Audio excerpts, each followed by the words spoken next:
Facebook विवाद पर BJP और कांग्रेस में टकराव बढ़ गया है। कांग्रेस सांसद शशि थरूर ने सूचना प्रौद्योगिकी संबंधी संसद की स्थायी समिति के समक्ष फेसबुक अधिकारियों को तलब करने की बात कही है। थरूर इस समिति के अध्यक्ष हैं।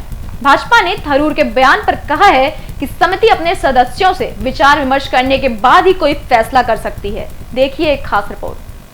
थरूर ने ट्वीट किया कि संसद की स्थायी समिति निश्चित रूप से इन रिपोर्टों के बारे में फेसबुक का जवाब जानना चाहती है। समिति यह जानना चाहती है कि भारत में हेट स्पीच को लेकर उनका क्या रुख है। थरूर ने कहा कि हमारी संसदीय समिति सामान्य मामलों में नागरिकों के अधिकार की सुरक्षा और सामाजिक ऑनलाइन न्यूज मीडिया प्लेटफॉर्म के दुरुपयोग को रोकने के तहत बयान पर विचार करेगी।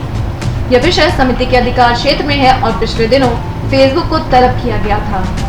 बीजेपी सांसद निशिकांत दुबे ने कहा कि स्थायी समिति के अध्यक्ष थरूर के पास अपने सदस्य के साथ एजेंडा की चर्चा बिना कुछ भी करने का अधिकार नहीं है। तृणमूल कांग्रेस की सांसद महुआ मोइत्रा ने थरूर का बचाव किया। उन्होंने कहा कि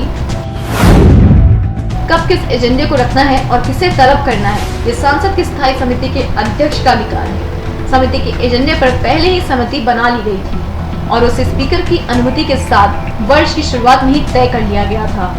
थरूर ने फिर मोइत्रा की स्पीच का आभार जताते हुए कहा, आप एकदम सही हैं। बीजेपी सांसद ने समिति के आरोपों को घेरे में खड़ा किया है। यह मुद्दा मैं उठाऊंगा। अचरज है कि जनहित के असाधारण मुद्दे पर एक सांसद ये कह रहा है कि इसे नहीं उठाना जाना चाहिए। थरूर को जवाब देते हुए दुबे ने कहा कि वक्त बताएगा कि किसने समिति को अहमियत कम करने की कोशिश की। बीजेपी के आईटी विभाग के प्रमुख अमित मालवीय ने सत्तारूढ़ दल को फायदे के आरोप को खारिज किया है। उन्होंने कहा है कि लोकसभा चुनाव के पहले फेसबुक ने 700 पेज बंद किए थे, ज्यादा राष्ट्रवादी झुकाव वाले थे। कांग्रेस ने कैम्ब्रिज एनालिटिका के साथ मिलकर फेसबुक के डाटा का दुरुपयोग किया था। इसकी कोई भी वजह फेसबुक ने नहीं बताई थी। मालवीय ने कहा, कांग्रेस ने दिल्ली दंगे के पहले CAA पर भी कहा था आर पार की लड़ाई होनी चाहिए, क्या उसे भड़काऊ समझा जाए? Special desk, IVN Bharat.